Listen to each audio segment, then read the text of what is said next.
અમદાવાદના એક ચકચારી કિસ્સો સામે આવ્યો છે। સરખેજ વિસ્તારમાં ઘટના બની છે। એક ચકચારી કિસ્સો સામે આવ્યો છે। અમદાવાદના સરખેજ વિસ્તારનો ચકચારી કિસ્સો, મહિલાની સુરક્ષા પર સવાલો ઉભા થયા છે। સરખેજમાં થોડા દિવસે માથાભારે તત્વો બેફામ બન્યા હોય તેવું લાગી રહ્યું છે। વિડિયો ફૂટેજમાં ઘૂસણખોરી કરનાર કેદ થયા છે। મહિલા ઘરમાં એકલી હતી ત્યારે ગેલેરીની ગ્રીલને તોડીને આ ઘૂસણખોરો ઘરમાં ઘૂસ્યા છે। મિલકતની તકરારમાં મહિલાને ધમકી આપી છે।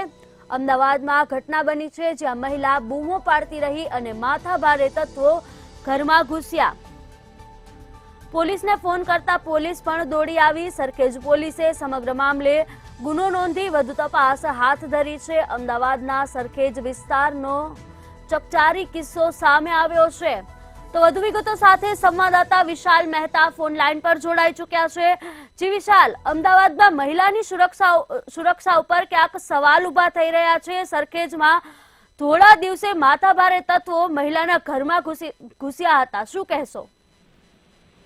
ચોક્કસથી સમગ્ર માહિતીની વાત કરીએ તો સરખેજ વિસ્તારનો બનાવ છે અને થોડા દિવસે માથાભારે તત્વો એક મહિલાના ઘરમાં ઘૂસી જાય પોલીસ માટે ખરેખર એક શરમજનક બાબત કહેવાય અને પોલીસની સુરક્ષાના જે દાવાઓ છે એ ક્યાંક ને ક્યાંક પોકળ સાબિત થઈ રહ્યા છે। કારણ કે જે રીતે અત્યારે સમગ્ર મામલો સામે આવ્યો છે તેની અંદર હકીકત બહાર આવી રહી છે કે અત્યારે હાલમાં જે સમગ્ર મામલો છે તેને લઈને પોલીસે ક્યાંક ને ક્યાંક જે પોતાની સુરક્ષા છે તે વધારવાની જરૂર છે। કારણ કે પોલીસનો ક્યાંય પણ ગુનેગારોને ડર ન રહ્યો હોય તેવું અત્યારે હાલમાં સાબિત થઈ રહ્યું છે। વાત કરીએ સરખેજના જે બોપલનાવલી વિસ્તાર છે તેની અંદર આવેલા ફ્લેટની પુષ્પક પ્લેટિનમ નામનો ફ્લેટ છે જ્યાં B102 માં રહેતા જે પ્રવીણાબેન રાઠોડ છે તે પોતાના બે બાળકો સાથે ઘરમાં એકલા હતા। તે દરમિયાનમાં આજે બપોરે 1 વાગ્યાના સમયે જસ ભાટિયા, કિરણ ભાટિયા સાથે કમલ ભાટિયા, એક મહિલા અને યોગી નામનો એક માણસ સહિત કુલ 7 લોકો ઘરમાં ઘૂસવાની કોશિશ કરી। મહિલાએ ક્યાંક ને ક્યાંક પોતાનો બચાવ કરવા માટે દરવાજો બંધ કર્યો અને વિડીયો ચાલુ કર્યો અને સતત તેમને રોકતી રહી કે તમે આ રીતે મારા ઘરમાં ઘૂસી ન શકો અને ક્યાંક સામેવાળા છે તે ધમકીઓ આપતા રહ્યા।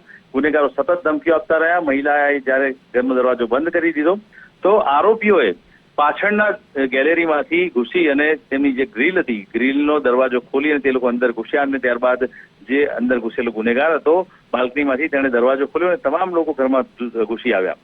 સાથે જ મહિલાને મારવાની કોશિશ કરી અને તેને ધમકી આપી કે તને જાનથી મારી નાખીશું જો તું ઘર ખાલી નહીં કરે તો। એટલે ક્યાંક ને ક્યાંક મિલકત બાબતનો કોઈ વિવાદ હોય તેવું અત્યારે પ્રાથમિક તપાસમાં પોલીસમાં બહાર આવ્યું છે। સૌથી મોટી બાબત એ છે કે બપોરના સમય એટલે કે ધોળા દિવસે આ 7 શખ્સો મહિલાના ઘરમાં ઘૂસે છે, ફ્લેટ આખો જોવે છે।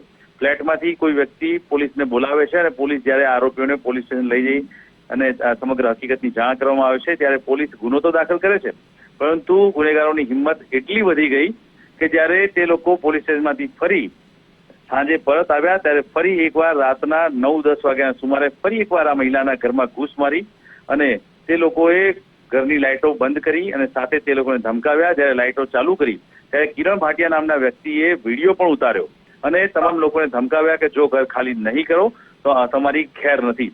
એટલે પોલીસ જ્યારે સત સલામતના દાવા કરી રહી છે અને મહિલાની સુરક્ષાની જ્યારે વાતની જે સવાલ થાય છે ત્યારે વારંવાર એક મહિલા પોલીસને ફોન કરીને બોલાવી રહી છે, કંટ્રોલ રૂમમાં જાણ કરી રહી છે, તેમ છતાં કોઈ પણ ચોક્કસ પગલાં લેવામાં નથી આવતા। એટલે શું કોઈ મોટી ઘટના બને તેની રાહ જોવામાં આવી છે?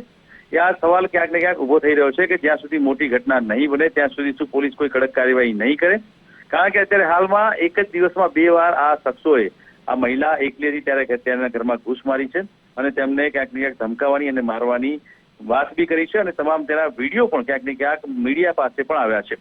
એટલે આ બાબતે જો ક્યાંક કાયદાકીય પગલાં લેવામાં નહીં આવે તો આવનારા સમયમાં કોઈ મોટી ઘટનાને આકાર આપવામાં આવે તેવી પણ શક્યતાઓ હાલ પ્રબળ બની છે। એટલે ખાસ કરીને સરખેજ પોલીસ સ્ટેશન અને સરખેજ પોલીસ સ્ટેશનમાં આવતા ઝોન 7ના ડીસીપીને ખાસ એ વાતની ધ્યાન થવી જોઈએ કે આ પ્રકારના જો ગુનાઓ બનશે તો આવનારા સમયમાં ક્યાંક મોટી ઘટના બને તે દૂર નથી। કારણ કે આ જ પ્રકારની એક ઘટના એલિસબ્રિજ વિસ્તારમાં થોડા સમય પહેલા બની હતી કે પહેલા વેપારીને ધમકી આપવામાં આવી અને એ સમયે પોલીસે ચોકસાઈ ભર્યા પગલાં ન લીધા અને આખરે વેપારીને ફાયરિંગ કરીને જાનથી મારી નાખવામાં આવ્યો અને જ્યારે પોલીસની નેગ્લિજન્સી બહાર આવી ત્યારે કમિશનરને પીઆઈને ક્યાંક ને ક્યાંક સસ્પેન્ડ કરવો પડ્યો। પરંતુ શું ફરી એકવાર આ જ પ્રક્રિયાને દોહરાવવામાં આવશે કે પછી પોલીસ પોતાની સુરક્ષાની જે વાતો કરે છે તે વાતોને લઈને તાત્કાલિક પગલાં લેશે, તે સવાલ અત્યારે ઉભો થઈ રહ્યો છે.